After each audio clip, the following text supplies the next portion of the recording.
till we lit. Give her what she work for, but I ain't promising no promises.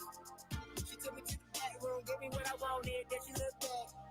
Ooh, let the dance on, then she looked down. I'm in control.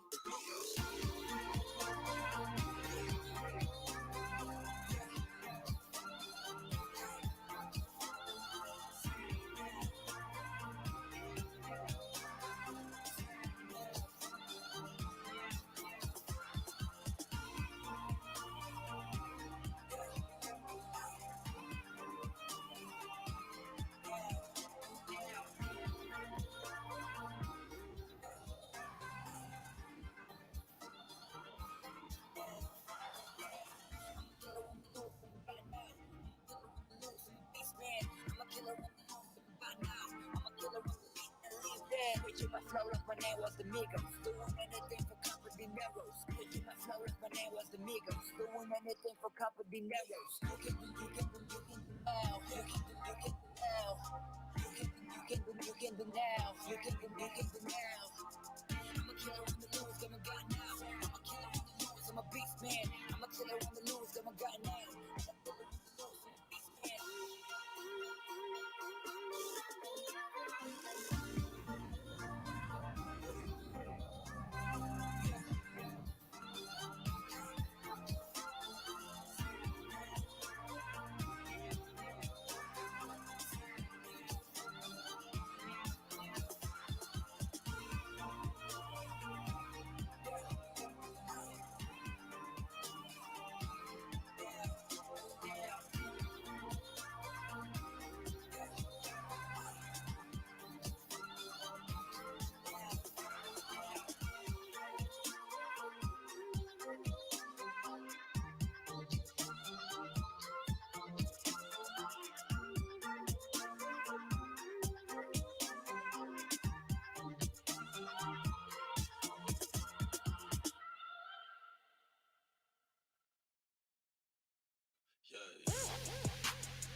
All right, Nashville, what is going on?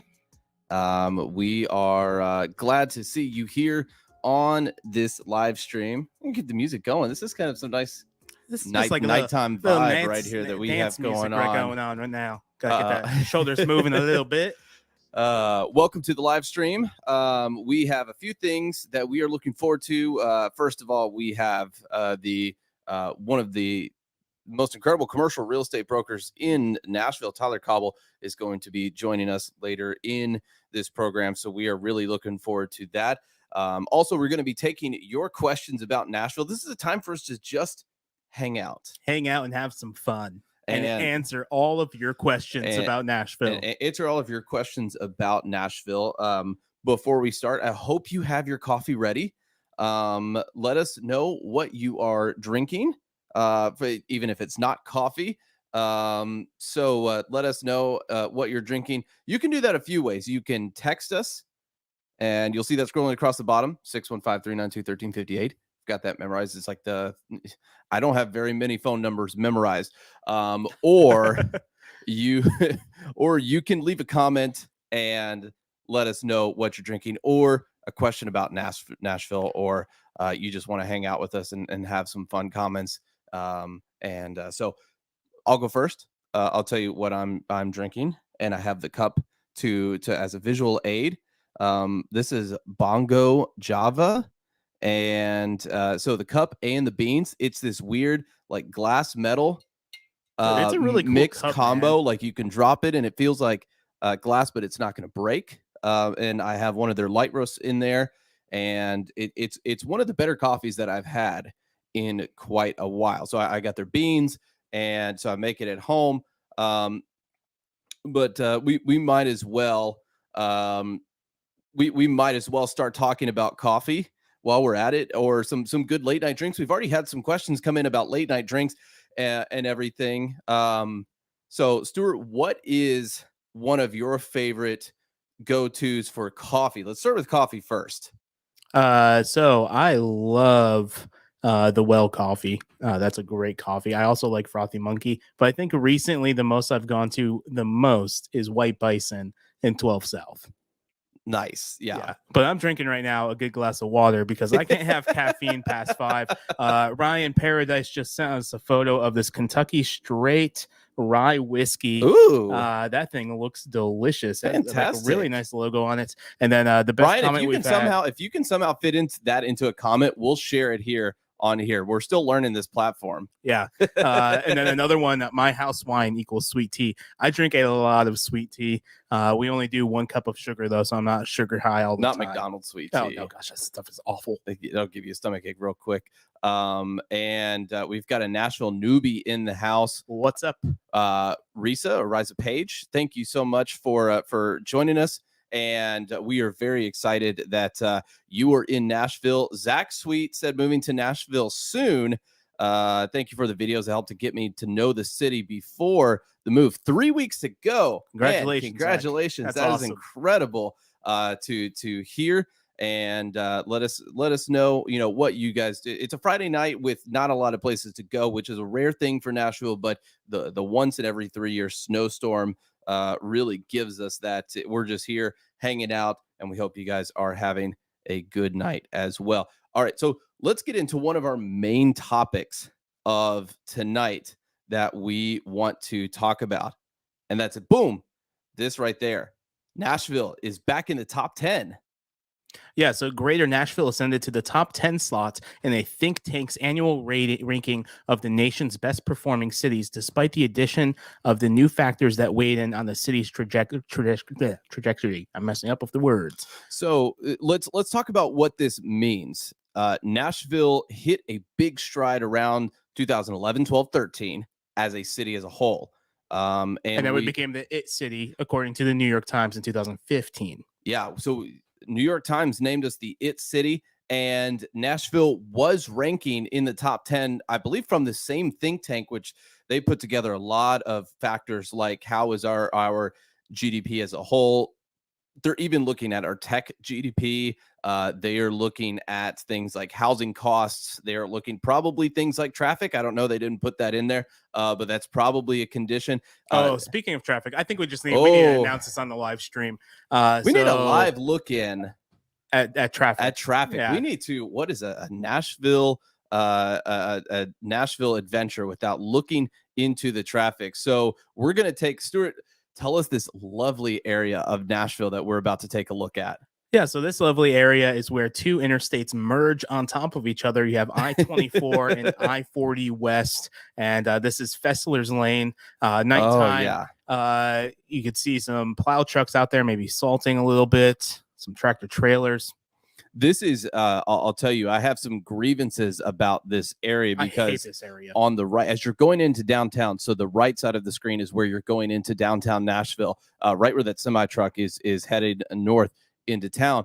There is a small little exit ramp in there, and cars have to get on, or trucks have to get on, and they have about 150 feet of clearance. Yeah, so there's not much clearance at all, and so you can see it right there. Yeah, that car that's trying to get in. Oh man, I'm thankful that there's actually not too much going on the interstates tonight, which is very thankful. I'll probably need to knock on wood. So right before here, earlier today, I actually was driving in this area, and I saw this woman, and the passenger seat of her automobile actually opened her car door going 70 miles an hour. And I'm like, this woman's about to jump out of her car. This is on the not interstate. Going to be good. Oh my gosh. On the interstate. It was terrifying. I had no idea what to do because I'm like, do we stop or call the police? Unfortunately, she didn't jump out. I don't know what happened later, but she did not jump out. But speaking of some other traffic news, we have a thing that we're going to be talking about next week, but they're shutting down the main bridge on Broadway that cross over near Union Station to that McDonald's. Yeah. They're shutting it down for almost 2 years. Wait, in 2022. 2 years? I think so. It's either a year or it's going to be a long time. So what is the so I know from stuff that we've read in the past that has the potential to be a really nice park, a pedestrian area. What's going to be happening with this? Well, so this bridge is 75 years old. Oh, and so it's just got to go. It's just got to go. Get out of here. Oh my gosh. And it's going bye-bye. So they're redoing it. And it's the largest bridge in downtown from over those railroad tracks on Broadway. Like it's the largest bridge in downtown. So it's going to take a hot minute to fix that. Wow. Yeah. So the good news is, even with all this stuff going on, Nashville's kind of teeter-tottered in the last 2 years of being in and out of a top 10 city, according to this think tank called the Milken Institute. Milken? Yeah. Okay. They're milking money from somebody, I'll tell you that. And so the Milken Institute is ranking. They looked at over 250 large metropolitan areas, and Nashville ended up number 8 on this list, which is absolutely incredible because just 1 year prior, we were at number 25. I remember that. Yeah, which is a big blow. I mean, Nashville was rising and rising and rising. We're at I believe we were at 10 at one point. I believe we were either 9 or 8 before, and then to hit 25 is like, okay, maybe we've hit our stride as a city. And then to see us at number 8, it actually, to be totally honest, it was surprising to me, right? Because Nashville had a really tough year, with the tornado, the bombing, COVID, the riots. So we had a tough year. So to see Nashville, we were really used to Nashville being 1, 2, 3, 4, 5 with a lot of things. So to go to 25 to 8 is really incredible. And, a really hopeful thing for our city. So what were some things that you saw with that Milken Institute study that brought Nashville back to this number 8 position? Oh, yeah. So they were looking at the region's 5-year job growth, a 1-year job growth, 5-year wage growth also improved.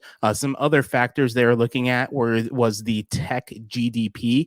So all of the technology companies moving to Nashville or starting in Nashville.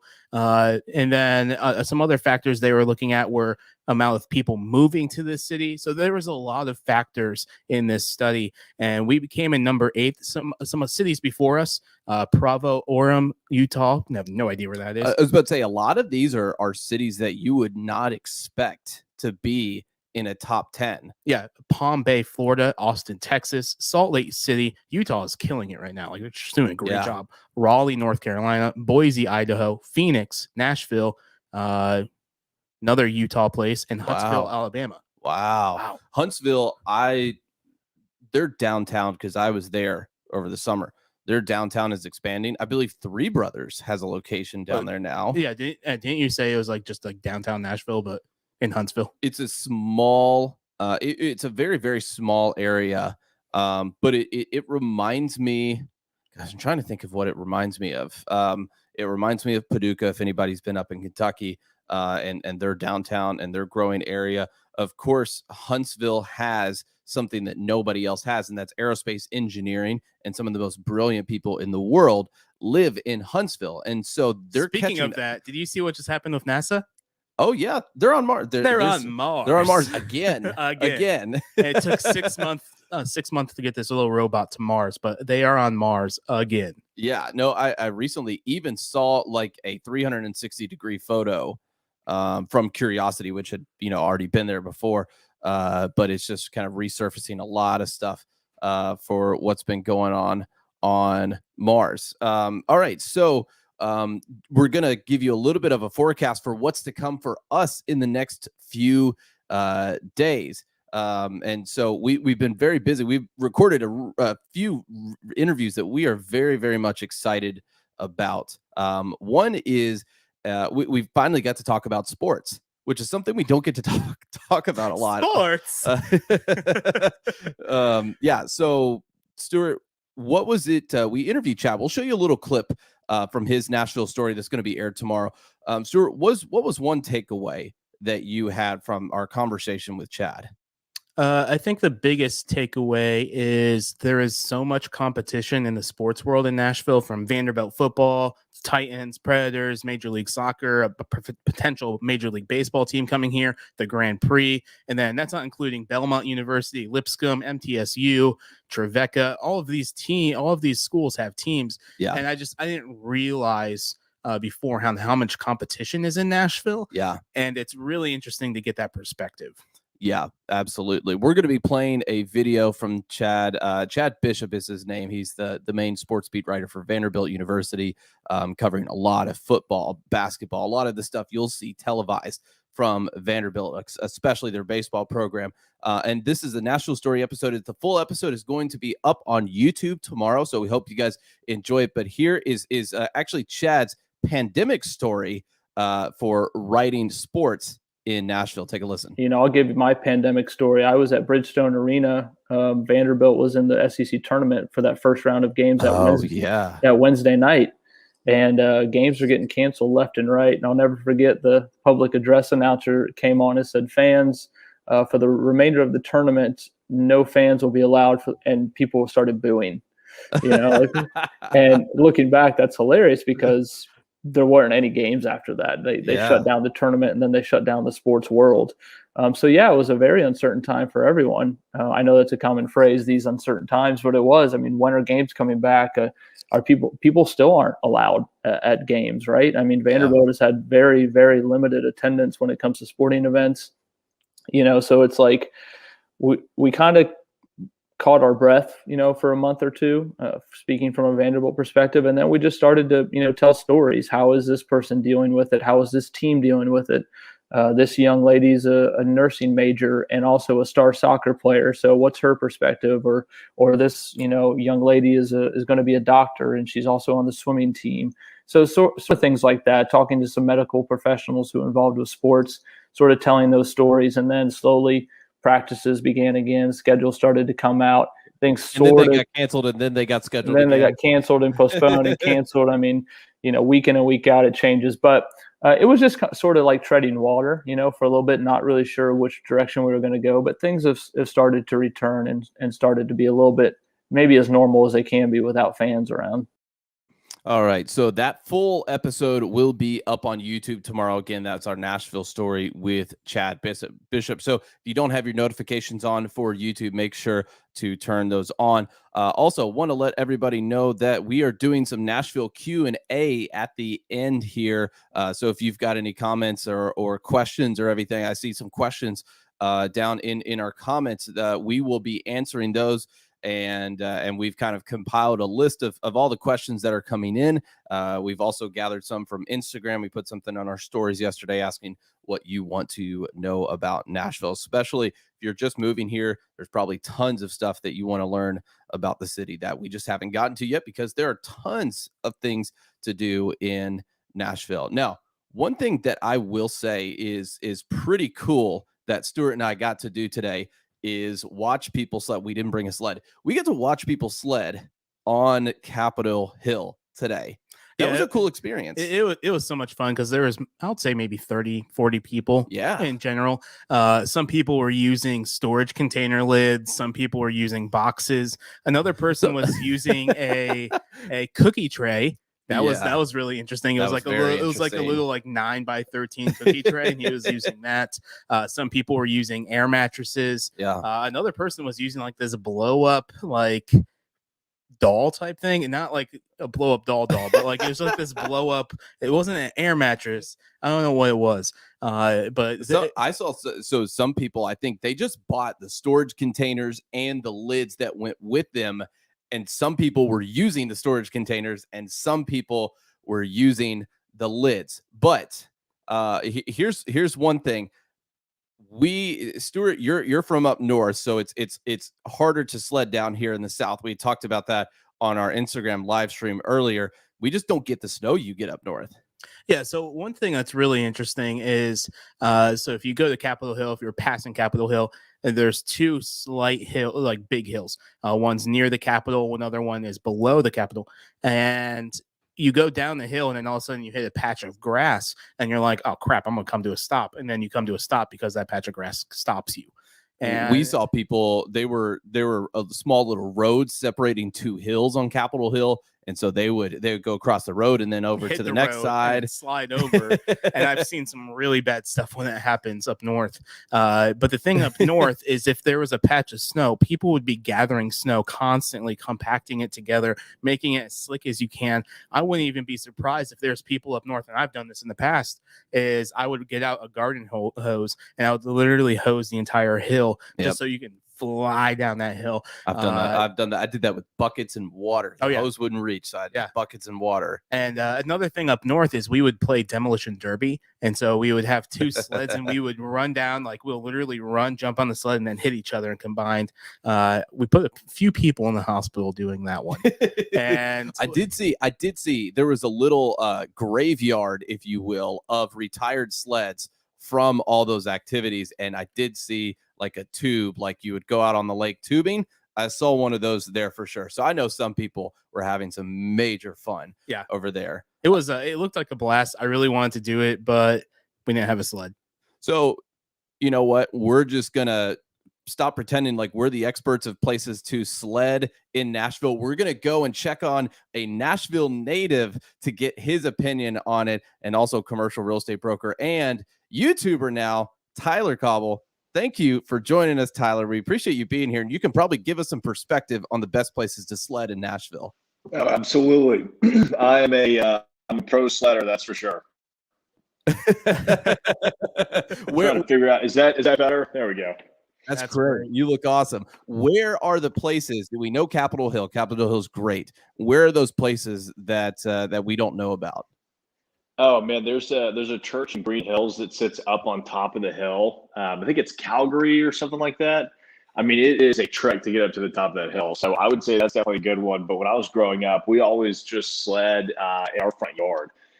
Grew up in Forest Hills, and it's named for that because it is literally a hilly forest.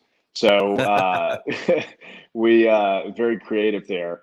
But yeah, I mean, my front yard, it was incredibly steep. We had a good sized yard, and then we were right into the road, like you guys were talking about earlier, and you could just keep going down that road for a while. And it was a secondary, tertiary road, so there was never any traffic on it. So we had a lot of fun doing that. That's fantastic. So for everybody who hasn't caught on, Tyler's a native here, so he can give those perspectives. Tyler, you're considered a unicorn. I know. What are your thoughts? What are your thoughts on that? Oh man, I love being colorful and rare. I'll take it. So we have a few things to talk about. You've got some adventures with your business. You've got some adventures in the online space, and also you've got some recognition as well for your work with the Nashville Business Journal. So can you talk about really what you do first of all, and what it's been like to kind of be on the really growing side and getting some recognition for being in the commercial real estate space? Yeah, absolutely. So I'm a commercial real estate broker, investor, and developer. I got started in October of 2013. So right kind of at the very end of the dip, or right as it started really coming back up.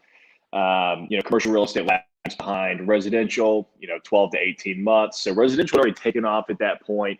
Commercial was still very slow. So I got to see a little bit of everything, in my career so far. I saw when nobody was moving, and now, Nashville's a completely different place. But on the brokerage side, we work with businesses that are looking to lease commercial space, whether you're an office user, whether you have the next retail shop or the next restaurant in town. On the property management side, which I also own a property management company, we do kind of the same thing, but we just manage the properties. But I invest and develop properties as well. So we go out and we buy properties, we fix them up, we fill them up with cool tenants, and then we manage them and keep them leased up for ourselves. And so we've got a number of projects going on around town right now. I focus on East Nashville. It's my favorite side of town. It's where I used to live. It's where my office is based. It's where most of my team lives. And it's my favorite side of town. It's got the best F&B concepts in the city. And so because of that, we are focusing on developing, some rather unique projects over there, which would include the wash, which I'm sure we're going to talk about, which is a car wash that we are converting into 6 micro restaurants. We've also got the Provisionary, which is over off in Dickerson Pike. That's a development that'll be breaking ground later this year. But that is it will be Nashville's first entrepreneurial campus. So almost all of the suites there are under 1,000 square feet, and it's mixed use. So office, retail, industrial, not industrial, I guess like maker space, rather, and some restaurant space. And again, all under 1,000 square feet. And we're currently exploring some residential components to that as well. But yeah, I mean, I kind of have this, I guess I'm bringing what millennial would to commercial real estate. We're kind of focusing on something different. And so micro units has been that focus.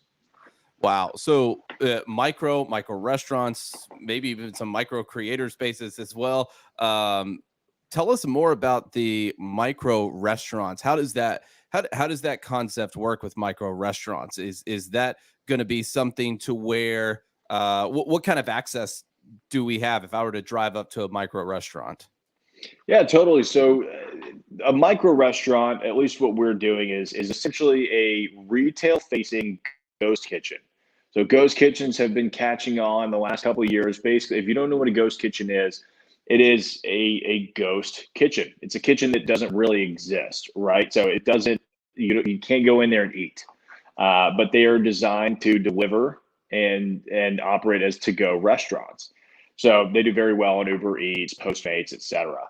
But what we're doing are retail-facing ghost kitchens. So it's kind of an oxymoron. But these kitchens are designed for to-go and delivery first. And then if customers want to come up and eat, at the picnic tables or wherever outside or at the restaurant, they can. So it's phenomenal for new restaurant startups or for restaurateurs that want to test out new concepts, because they don't have to pay all of the overhead that comes with having a massive dining room, hiring more staff, et cetera, and not to mention the build out. So, they're paying literally just for a kitchen with a walk-up counter. And so you kind of walk up to the counter and order. So, all the parking on our project is going to be 10 minutes max. I mean, it is designed for delivery drivers. But that being said, we will have a really cool outdoor area for, if you want to come hang out, sample some of the food and some of the drinks from the different restaurant concepts that we have. But it's East Nashville, right? You'll have to find a place to park. So yeah, good luck with that one. Where in East Nashville is it going to be? So it is just near the intersection of Gallatin and Douglas. If you know where the new Publix is going in, it is just barely north of that parcel. So Tyler, this is kind of off topic, but your Instagram has been blowing up with Chattanooga. Are there some similarities that you're seeing between Chattanooga and Nashville, or what are you seeing out there on the East Hills of Tennessee? Yeah, that's a great question. So I have not. Well, let me rephrase that. I've always been very hardcore East Nashville and like urban core of Nashville. So the majority of the sites that I own are in East Nashville. The majority of the deals that we do are in East Nashville. The majority of the leasing and the management we do all in East Nashville. And so, it's funny. Everybody's like, well, you went from not wanting to drive to Spring Hill to, driving to Chattanooga. I'm like, yeah, no, it is kind of funny that like I went really extreme with it. But, Chattanooga I see it as a big brother to East Nashville. It's basically if East Nashville had about 30 years on it and was its own city. It's very green. I mean, they've got electric buses that are free for everybody to use, which is incredible. Wow. They've got tons of walkways. All of the meter parking in the city is pay by app, which is incredible. Wow. I mean, you think about how tech forward that is. Yeah. And it's got some of the best internet in the country because the whole city has fiber. I mean, the local government essentially treated it like a utility. So, you think about where millennials are going to be moving or where companies are going to be moving post-COVID, it's going to be in districts like that. And then the other thing that Chattanooga really has going for it is that I call it a mix, like the perfect blend of Nashville and Denver. So Nashville, it's got that beautiful kind of progressive southern city feel. But, Denver, it's got all of the outdoor activities you could ever want in a city. I mean, Chattanooga it's right on the river. It's right at the hill, the hills of the foothills of the mountains. So there are so many activities you can do out there. You can go kayaking, rock climbing, hang gliding, hiking, camping, you name it, you can do it. And so it's just a really, really fascinating city. And it's been growing very, very fast. What are some of your favorite hiking trails in Chattanooga? You know what? I actually haven't gone hiking in Chattanooga yet. So next time I'm up there, we're going to have to change that. Have you been to Sunset Rock? I haven't. Okay, so it's on top of Lookout Mountain, and it's on the backside of it. It's overlooking. It's an absolutely beautiful trail. You could also rappel from there. It's an amazing trail in Chattanooga. Nice. Yeah, I'm gonna have to check that out. That would be I've never been rappelling, so that'd be a lot of fun. So you've also entered the YouTube space, which I think is fun. It's like once you get the bug of putting out content, you're just absolutely going ham with it. So talk us through, how you started your YouTube channel, what it's about, and what somebody would expect to find on there. Totally. I mean, I'm all in on YouTube. I love what you guys are doing. I mean, I think, video is the future. I think that sharing content is the future. I think telling stories is the future, which is a lot of what you guys are doing. And that's what we're trying to do for commercial real estate. So, let's take it back 7 years ago when I first got into the world of CRE, as we call it, there was almost no education around commercial real estate, almost none. So, here I am totally green trying to figure out what the hell I'm supposed to be doing.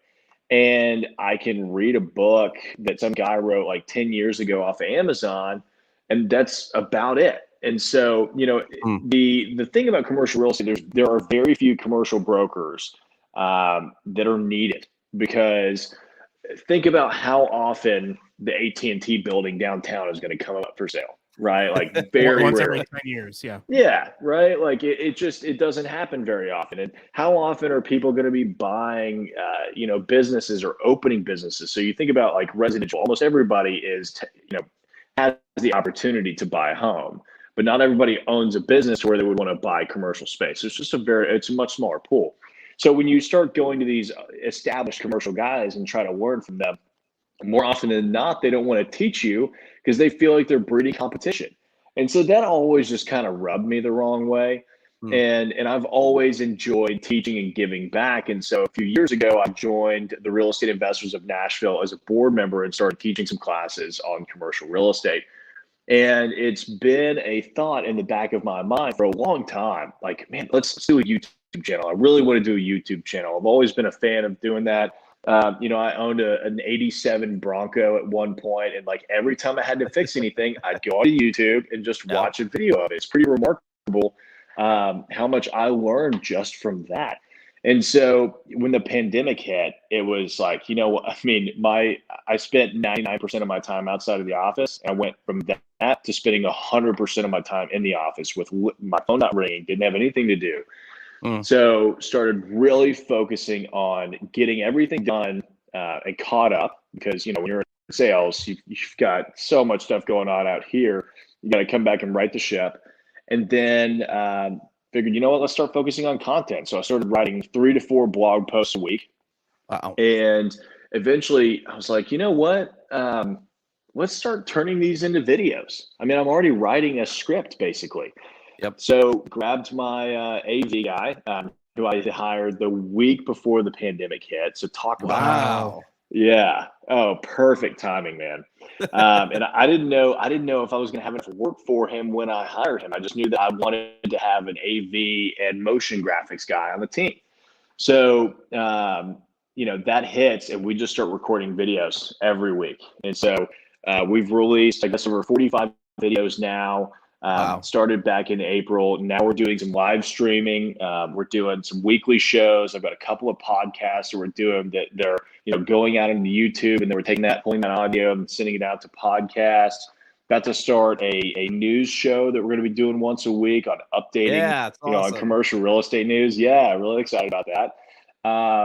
And we're about to start a vlog. So I just released my first vlog this past week. I'm hiring a second video guy to come in and just start shooting once a week vlogs, because there's not enough content out there on commercial real estate. And it's such a blue ocean that, we keep talking about this internally. We're like, we need to go all in on video, because if we don't, somebody else will. And we have the opportunity to sink that hook. Yeah. That's great. Wow, that is absolutely incredible.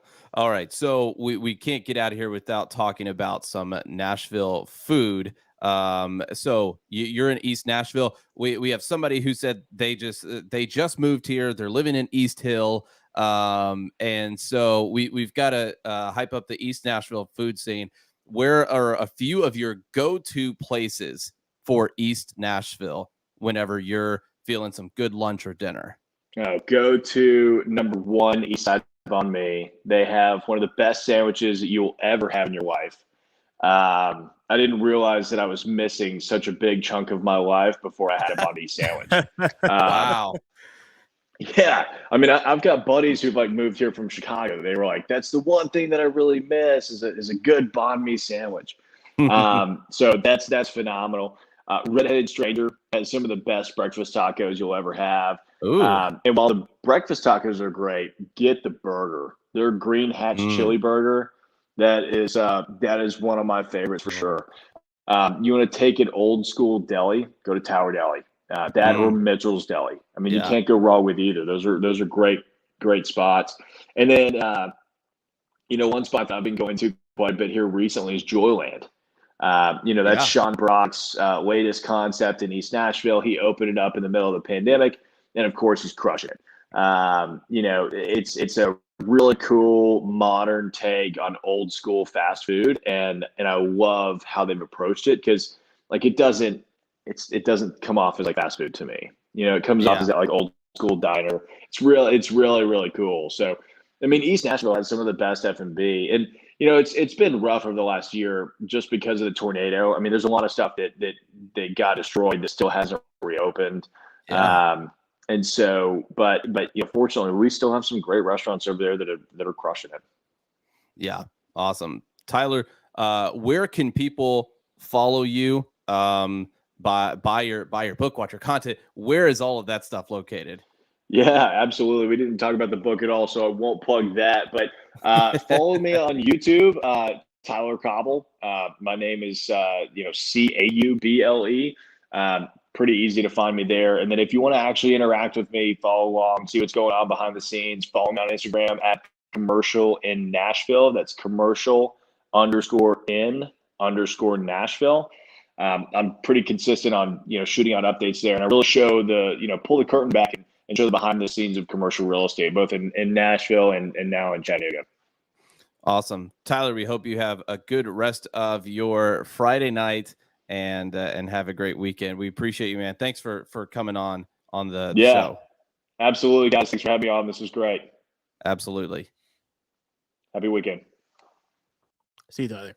Man, that was so cool. I can't wait until the Wash opens. It's going to be such a unique restaurant experience. It's happening in East Nashville. I think last time I saw it, they're opening hopefully in the summer or fall. It's going to be a fast turnaround. Wow, that's incredible. I think we'll answer it. Zach has a question that I think is relevant to Tyler's conversation. Zach said that he is in the commercial construction business. Any big commercial buildings planned for downtown? Yes. A lot. So the biggest one they're working on right now is called Nashville Yards. The Grand Hyatt just opened in October. Amazon will be opening their first tower, I think they said, in 3 or 4 months. They're building a second tower. The entertainment company, I think it's AEG. They're opening. AMG, yeah. No, it's AEG. AEG. I think they're both similar. But they're supposed to be opening a 4,000 seat concert venue. I don't know if that's happening now. From what I've heard, they're still holding the land. They still have the lease on the land. And so also there's supposed to be 1,000 seat luxury movie theater going into that area. Yeah, it's and huge. Then another huge development is River North. And River North is it's going to be a huge development in East Nashville, right on the bank of the Cumberland River. Ryan has a funny comment. He says, "I'll never forget Erin's joke about the state of Tennessee changing their state bird. If you can figure out how that relates to construction, leave it in the comments because it's still. I'll claim it, Ryan. It gives me every time. It's still the state bird. Something else, Zach, that I would look to is something called Crane Watch from the Nashville Business Journal. I believe that's what they call it. Yeah, cranewatch.com. Yeah. And I think there's over 250 commercial projects happening throughout the city of Nashville. And I think it's $6 billion of residential. Another huge development that's happening. They just broke ground on another apartment complex. It's going to be called Century Farms down in Antioch. It's a $1 billion development. So there's a lot of commercial buildings being built in Nashville, especially in the Midtown area. I think we're about to see there's 2 car dealerships. There's a Subaru car dealership. There's a Honda. There's a Toyota. There's this Auto World. They're going to be gone soon too. But all of those car dealerships, that land is for sale. So within the next year or 2, all of those will be purchased, and you'll see skyscrapers starting to be developed on that land. So let's talk about another commercial area of downtown Nashville that is almost complete, like a week away from being 99% done. This is 5th and Broadway. 5th and Broadway, they are opening March 4th, where we are going to try and eat from every single place in there. Yeah, maybe Shake Shack twice in one day. Erin and I have done that 3 times. We did that in New York City. Yeah. So we've prepped. We've prepped hard. I know, Ryan, you're not a big fan of Shake Shack, but we are, Ryan. So that won't be a problem. We'll figure out how to make him a fan. But speaking of 5th and Broad, so you have 30 retailers and restaurants opening on March 4th. Yeah. You're going to have Hattie B's. You have Eddie V's. Let's look at this because I want to show all of their stuff here. It's crazy how much stuff is coming into this downtown core. Yeah, it absolutely is. So let's take a look at their restaurants here. Look at that hot chicken. So we've got spicy Kava, Hattie B's, Shake Shack, Slim and Huskies, Jenny's Ice Cream, Boqueria, Eddie V's, Blanco, Elixir. I'm excited about some coffee. Elixir, I'm hoping. They said they're going to bring some unique roasts. Nashville is predominantly, if you're a light roast coffee person, if you don't know yet and you move to Nashville, you become a light roast coffee person. But maybe Elixir will bring in a few things to Nashville that we haven't seen yet.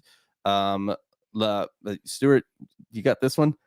Yeah, laugh out loud. Their prices are redonk. I'm not buying a filet burger. I understand, Ryan. I understand. Is it a macaroon? La macaroon. A macaroon? Then you have Assembly Food Hall, very original name. Oh, yeah. And you have Hattie Jane's Creamery. This is a local ice cream shop opened by the guys who own Puckett's. You have Thai Isan. Prince's is going in there. So Prince's is going to have 2 downtown locations. You're going to have some hot chicken. Which is absolutely incredible. We may have to make a video of me crying at 5th and Broad. We have other videos of me crying throughout Nashville, but I think we're going to need one of me crying at 5th and Broad. Pharmacy burger, which is going to be great. These dumplings, Steam Boys, they look delicious. I think this is secretly what Stuart and I are looking forward to the most. Oh, those little dumplings, Steam Boys, yeah. DeSano's. I really hope they have like a dumplings filled with like pulled pork. That would be amazing. No Bake Cookie is going to be there, which is going to be fantastic. DJ, I even remembered how to say it at one point and can't remember it anymore. Smoking Chicken. Okay, Poke, which is going to be a fun one to say. Saffron Indian Restaurant. Donut Distillery is coming into 5th and Broad. I mean, just the list is absolutely insane. The sushi place, Chef Steve, we're going to have a memorable experience with him. Coco's Dulce and Cafe. So this is where you're going to get some cannolis, probably your most authentic cannolis in the city. Which is there anywhere in town that comes close to probably what Coco's has to offer? Joey's House of Pizza they have some great cannolis. They're the only ones I think in town that have a chocolate shell, but their cannolis are fantastic. Every time I go to Joey's, I have to get a cannoli, and that's one of my family traditions. Every Christmas is we make homemade cannolis. We have a piece of a broomstick that's about that long, and it's 130 years old. Wow. And it's been sitting in cinnamon for like 130 years, so it's absolutely delicious. That's fantastic. And then Coco's Pasta Bar, so I am excited about I'm gonna have to set pasta. my entire monthly budget aside for 5th and Broad. So we've already got some offers on the table. Ryan volunteers as tribute to cry because of hot chicken. Well, Ryan, I understand that you eat a lot of spicy things. I understand that. Top Hop Chicken videos, how Zach found us. That's awesome, Zach. Awesome. Well, we'll see you at Prince's. The building is, and Zach said the building is a food paradise. It's like food heaven. It's like a mecca of food. It is so nice. Downtown Nashville is very much going to be thankful for. I'm thankful. 5th and Broad, which, there's retail in there.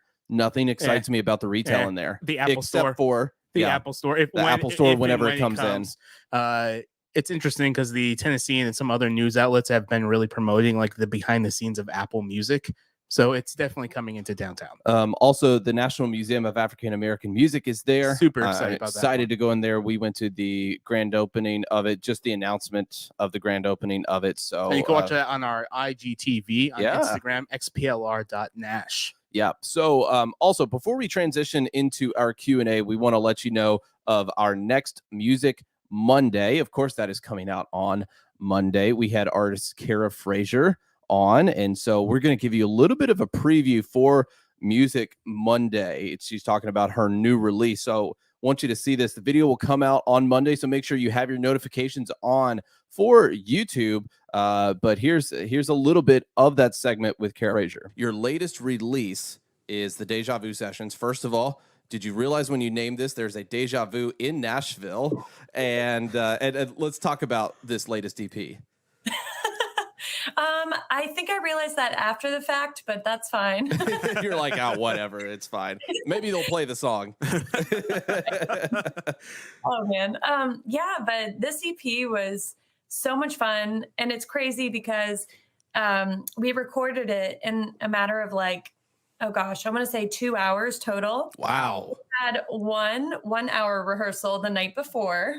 Efficient.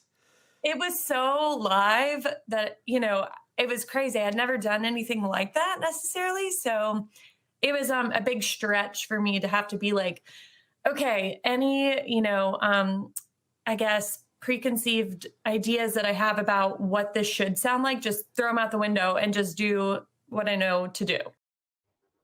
All right, so that is Kara Fraser. You can see that full video on Monday, so we are looking forward to that. I think before we go into our Q&A, how about we do another traffic check in some of our favorite areas? We're going over to Fester's Lane, which is I-24 and I-40. We're checking the T-Dot camera, which is a great resource if you're wondering what traffic's looking like. It's not bad. It's not too bad. Wow. Tractor trailers going like 60, looks like. I'm impressed. Usually there's an accident right there on that on-ramp almost every single day. So if you can check these at any time. This is actually on T-Dot's website. So you can check these at any time. If you want to know what traffic conditions are like on the interstate, you just go to T-Dot's website and you can look into this. All right. And then another really great resource for traffic is News Channel 5 app. They have a little app that tells you all of the accidents and incidents happening throughout Nashville. And we just had one of the best questions. Where's one of the best places for parking in downtown? You guys are learning this here firsthand. Mark, great question. We're about great question. Stuart's about to lay it down for you. So the best place to park is Lot R in Nissan Stadium. On the other side, I think it's the southern side of the pedestrian bridge. That is a free parking lot, and you could park there for 10 hours. It's completely free, and then you walk over the pedestrian bridge to get into downtown Nashville. That is an insider's tip. And that's about the only space left. There used to be, when the old Lifeway building was still here, there used to be a little lot that you could park in after like the work hours, and it was free. It's like the only lot that didn't have a meter on it. But now, ever since the demolition and the starting of Amazon Yards, then that is no longer a free place to park. Another thing, speaking of the meters. Yeah. So after 6 p.m., it's free to park at meters on Saturday. So all on the street parking. And then on Sundays, it's completely free to park at any metered parking in Nashville. Yeah. So you just have to know the right places. I know if you are offloading or loading stuff into buildings in there, they've made a new app. They've got some new sections of downtown Nashville for you to park into. It's like $1 for every 15 minutes, which isn't bad at all. And you can reserve it ahead of time. So it's a fantastic place to park if you're going to be loading stuff in the downtown area. Another insider's tip is if you want to avoid the cost of downtown, go park in Wedgwood, Houston, or Berry Hill and take an Uber. You literally can get an Uber for about $5, and so you can save a lot of money. A great place to park. What about the scooters? You could do the scooters. It's kind of dangerous. But a great place to park is the Walmart in Berry Hill. Park there and take an Uber. It's around about $14 round trip. So you're actually saving money by going out of the city a little bit. Yeah, it depends on the time of day and everything that you go. Those surge prices are, depends. I bet Nashville hasn't been in big surge pricing in quite a while. Probably on Tuesday it was in surge. I don't know. I don't use ride sharing services that much any longer. So all right. So let's get into some Nashville Q&A. We've got some in the comments that we are going to get to. We've got some that were submitted earlier on Instagram. And I think since we were talking about food, one was 5th and Broadway earlier, and that's one that we covered. But I think this is cool. Staying on the food theme. This one right here. Are there any original food brands that started in Nashville? I thought this was a fantastic question. This is a great question. And so if you look at the history of food, there's actually a lot of food brands that started here in the city of Nashville. And the most recognizable one is Maxwell House Coffee. And that started in the late 1930s, early 1940s here in Nashville. They had the Maxwell House hotel that burnt down, unfortunately, in the 1960s. And Theodore Roosevelt is quoted saying, "Good until the last drop." So that's probably the most notable brand that's come out of Nashville. Another very notable brand is Cracker Barrel. That started in the Lebanon area. And the Cracker Barrel, I think, now has 650 restaurants nationwide. There's only like 2 couples in the United States that have visited all of the locations. They even have a Cracker Barrel up in Alaska somewhere. Do they really? Yeah, which is crazy. Didn't you say Captain D's? I believe Captain D's started in Nashville. Interesting. I don't know how much longer they're going to be around. Shoney's is another nationwide chain. Yep. They started in Nashville. You have Hardee's headquarters here in Nashville. And then let's talk about some candy and sweets. Goo Goo Clusters started in Nashville, one of the first combination candy bars in the entire United States. You have Christie Cookie. So if you've ever stayed at a DoubleTree hotel, and they're famous for those chocolate chip cookies, which are delightful. Yep. Christie Cookie started in Nashville. They got recently bought by a big national chain. Then you have Bang Candy Company that started here in Nashville. And I am missing one, but it's some type of sweet that also started in Nashville. All right. So let's see some other questions from the comments. I'm going to go back through here. When we were talking about Nashville being a top 10 city, Zach said 2022 will be a year, right? I think so. 2020. Once we get there, if we are restriction free, that is the thing. If Nashville is restriction free on businesses, 2022 will be an incredible year for this city. So a lot of it just depends on where we are as a city as far as regulation. We're getting we on our podcast, we covered extensively Metro's budget, kind of where they are and how they got to a better place than they were when the pandemic started. And so if that continues in the right direction, then 2022 could be one of the best years for Nashville. 2019 was very hard to top, but 2022 may be the year for Nashville. All right, got a shout out to the Pops here who said, tell me about the restrictions at the Ryman, Marathon Music, and Brooklyn Bowl in Nashville. Yeah, so the Ryman is having concerts, not as consistently as they were in 2019. In 2019, they had over 320 live shows, which is mind-blowing. It's one of the most used. In 2019, it was one of the most used venues in the world, which is a big deal. So I believe they're averaging 6, maybe 8 shows a month right now. But they have a very limited capacity. You have to get tickets in advance. I don't think you could resell those. Marathon Village, I am pretty sure they are 100% having shows. I don't know how many shows they're doing every month, but they are doing shows with restrictions. And each of these venues is based on basically how many people can be in them. And so I think the Ryman is like 20%. I think Marathon Village is like maybe 15 to 18%. So the cool thing about Marathon Village is or that Marathon Music. So yeah, Marathon Music located in that Marathon Village area is they have a pretty unique venue space. It's open, it's large, and it is open. So they can actually get away with a little bit of spreading out their people where they're located because they don't have seats that are fixtured to the floor. So Marathon Village has a great advantage as a music venue right now. So people can just physically walk away from each other and distance themselves. So that allows them to be a little bit flexible with there. So the Brooklyn Bowl, unfortunately, according to their website, is closed until further notice. I thought I saw that they were going to start doing some stuff maybe in April. I think I saw that somewhere. Yeah, I don't know if that was their Instagram. Let's hope, because they came in right before the pandemic. And they had like 3 shows and then they closed. Yeah. All right. So Shadowplat says, thoughts on Clarksville, Tennessee? I think Clarksville is a really interesting area.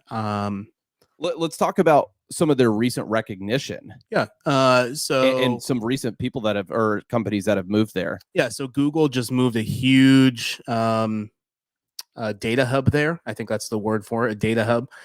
So that's going to be really big. There's talks that they're building this brand new convention center in Clarksville, Tennessee, in downtown, which would be huge for Clarksville.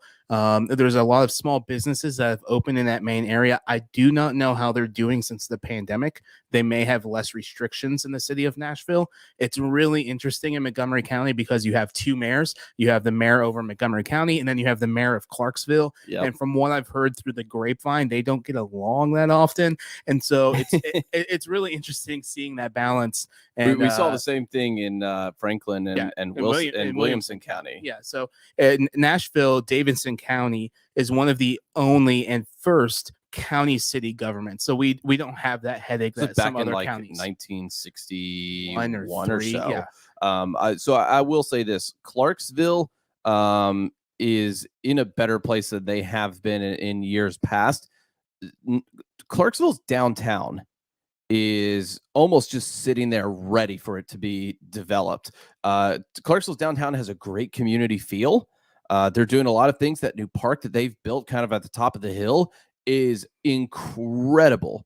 It's to me one of the best things that city has in that downtown area. They've got a great riverfront scene. They have a great bus system. Yeah. Maybe better than Nashville's bus system. There's a lot that's better than Nashville's bus system. That's true. I think the thing about Clarksville is that Erin said, I think that downtown is ready for renovations, and I think it's going to be a booming area. Yeah, especially because of the traffic that comes from 65 right there, yep. or I-24. I mean, into Clarksville. You also have land between the lakes, so a lot of people are exploring there because of the bison and the beautiful scenery. Yep. You have the military base, Fort Campbell. So you have a lot going on in Clarksville, and I think in 5 years, it's going to be a destination that people around the country are going to know about. 5 years seems quick, but I personally, I think Clarksville is going to be, if they do it right, one of those places where you take we call them daycations there. Hey, let's go up to Clarksville, check out the local shops, grab some coffee up there, play at that park.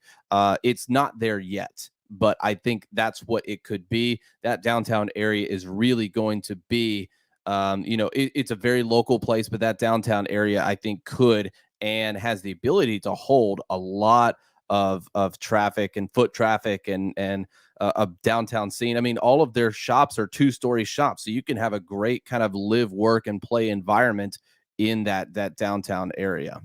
All right, so we have a question about Gallatin. Gallatin's a really interesting area because they're getting a Facebook data center. This is honestly, this is very similar to Clarksville. It's very similar. The downtown in Gallatin, I like it. There's this really cool donut shop in downtown Gallatin that's really good, and I cannot remember the name of it. There's also a steakhouse out there that's close to Gallatin, and I think you know the name of that one, Erin.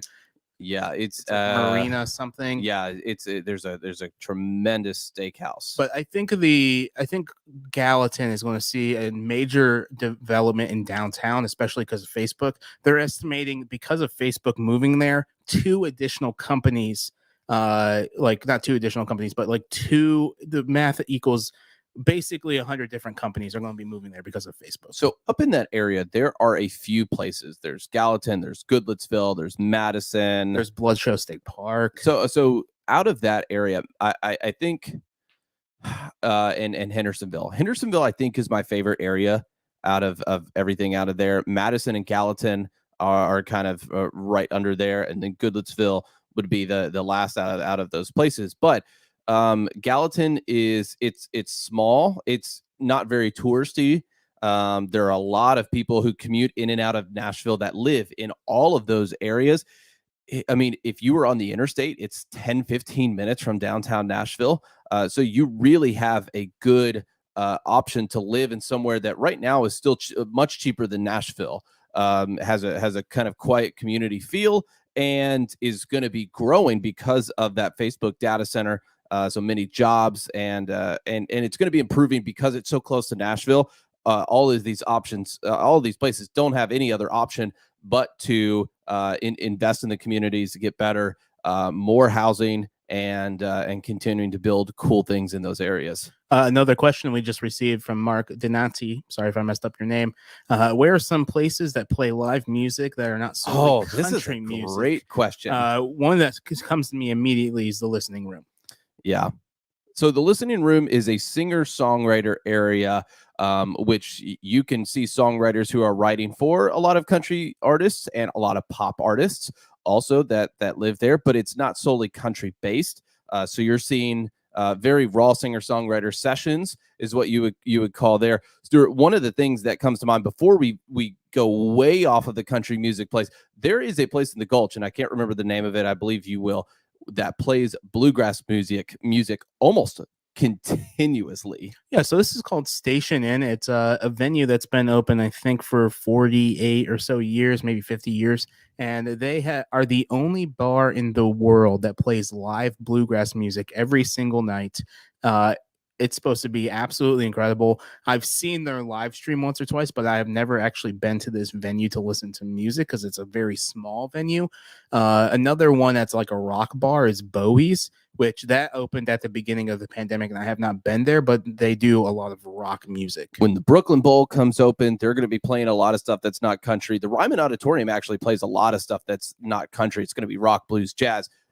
They had Christian music. They have Christian rap. They have everything at the Ryman Auditorium. Of course, Bridgestone Arena, when they're hosting concerts again, are going to host concerts of every make and model that can fill the arena. Marathon Music Works that we talked about earlier, rock, metal, all of those mosh pit scenes are going to be at Marathon Music. Even Christian concerts happen at Marathon Music as well. You could have a Marilyn Manson concert, and then you have Chris Stapleton. Like it just depends. The Basement East, the Basement in South Nashville, great venues. They just reopened. The 5 Spot is doing amazing live stream concerts. 3rd and Lindsley is going to be a great place. 12th and Porter is going to be playing some good stuff. City Winery, those places are going to be more of your high end. That's playing probably something other than country, because country's playing a lot downtown. So really, once you get out of downtown Nashville, and I would say even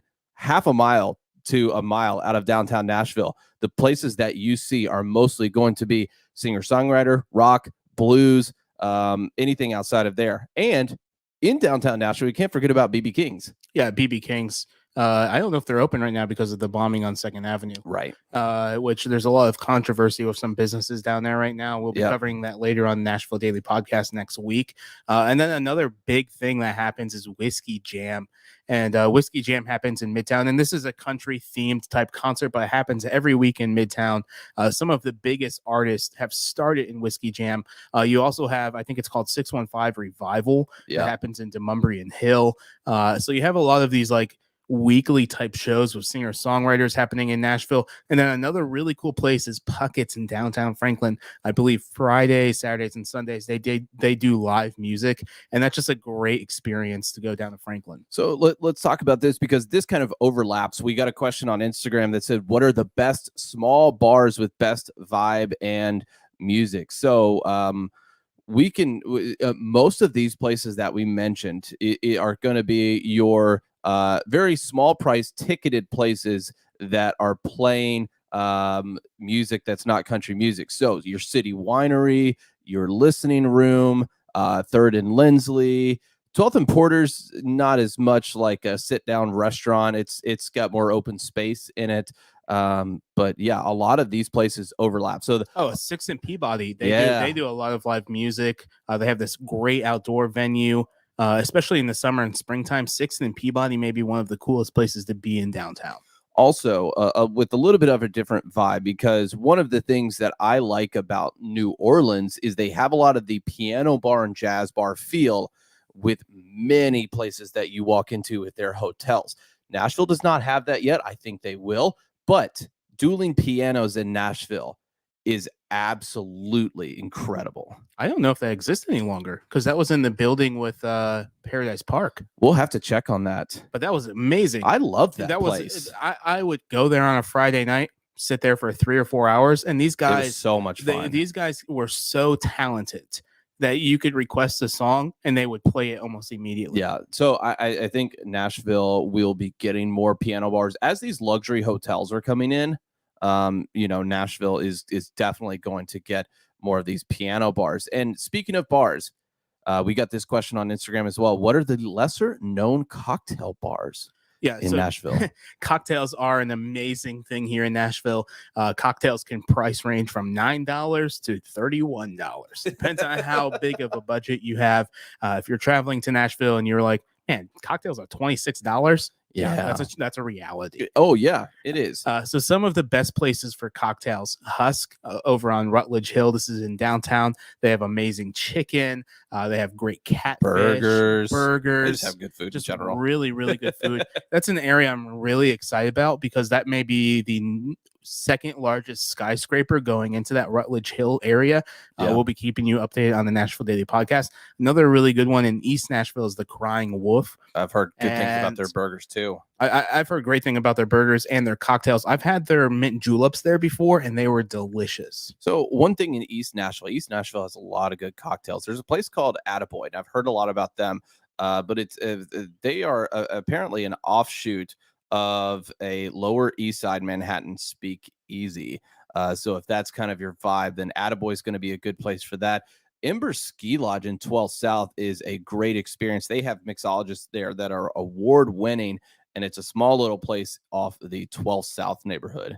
And then you have, I always mess up this name, Bastion. In Wedgwood, Houston. Americana Lounge, that's been talked about here in the chat. I guess this is a new one. I've never heard this one. Chopper. It's in East Nashville. I've heard about it. The cocktail looks fantastic. This one's cool. It's called Old Glory. It's inside of this old warehouse place. Yep. It's in like Edge Hill Village. It's really, really cool. Okay, so this is hot button items here. We'll render our opinions on this. Is the CMA Fest still happening in Nashville? Now, let me preface with this. I would not have given this a second thought if the CMA Fest Instagram did not post something like yesterday and say, hey, we're going to give an update here soon. And I'm like, why is there an update? It was expected that you guys were going to be coming back in 2021. So it is very interesting. Stuart, I'll let you go first. What are your predictions for the 2021 CMA Fest? Well, as of today, according to Johns Hopkins University, America will experience herd immunity by April of the COVID-19, which is great if that's accurate. If it's accurate, air quotes. I think CMA Fest is going to happen, but there's going to be restrictions. And I'm hoping that it happens because Nashville really needs it. Yeah, it is going to be very interesting because a lot of CMA Fest, a lot of these festivals depend on numbers. So it'll be very interesting. I am wondering if they are going to spread out location-wise for the CMA Fest. I believe fairgrounds, downtown. So Lebanon, they may go to Wilson County because Wilson County is fully reopened. Yeah, so they could take advantage of other areas of town and not pack everything into downtown Nashville. But I bet a lot of those local businesses in the downtown area are really counting on it. So I think it will be interesting. But like you said, I think CMA Fest will still be happening. But it's definitely going to be different. It's not going to be the same CMA Fest that we know. We got another question. Any late night chill spots? Oh, I was going to answer this question. Let's do this while we're on downtown. Any update on the relocation of the PSC Metals site? Well, this is controversial right now. What's really interesting, really interesting. Great question. I dropped Erin off earlier today, and I was driving on the Korean Veterans Bridge, and I saw a sign, a very bright red sign, that said, by court order, this land is for sale. Are you serious? Yes. And I don't know if it's PSC Metals, but it's those two giant warehouses that are on the other side of that bridge. And there's a court hearing, I believe, in like 3 weeks. Is that where... do you know where those gas tankers are in downtown? Yeah. It's like right next to that. Interesting. So I saw a sign that this was by court order, like this is for sale. And it's right there on the bridge. Well, so PSC Metals apparently, last that we have heard on the official ledger is that they have basically said, okay, we will talk to the mayor and see what we can work out. And then what we've heard is the mayor's office hasn't responded. Next week, we're actually going to be going into way more details about PSC medals. Yeah. So listen to that on the Nashville Daily podcast. Yeah. But Great question. That is a great question. And I hope to see that eyesore in downtown Nashville move very soon. All right. So we're going to the question of late night chill spots. Oh, yes. Americana Lounge. That's one of the best. Living Waters. I have heard great things, have not been there yet. I think a really cool one is Cafe Intermezzo, especially in the weekday, not in the weekend, because that's more of a date spot on the weekend. But Cafe Intermezzo is a great place for coffee and cocktails. It could be, I think Cafe Intermezzo, it's going to be busier on your date night time, your Friday nights, your Saturdays, your Sundays. But it's a good spot if I would want to drive into downtown Nashville and have a coffee shop that I went to every day. Cafe Intermezzo would be that place, more for the atmosphere. It's not as much of a working environment because, like she said, nice ambience, Wi-Fi, and outlets. Outlets is not going to be too much of a thing there. They do have some phone chargers like underneath their bar, which is really cool. So you can just plug in your phone right there. But if you need to work with your computer, I think that's a good place. There is a secret place that I love. And I'll say it here. This is the only time you'll probably hear me say it because these places are precious.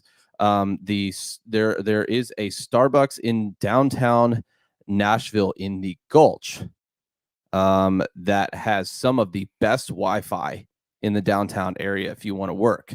So that is my hit. I don't even think I've told Stuart. Yeah, you've told me. Okay, I was about to say this is something that I keep very, very close to my heart because I love some good Wi-Fi. But that Starbucks is by far one of the best as far as a working environment. It's very small, but as far as getting good Wi-Fi and good coffee and everything, then that's going to be a great place in town.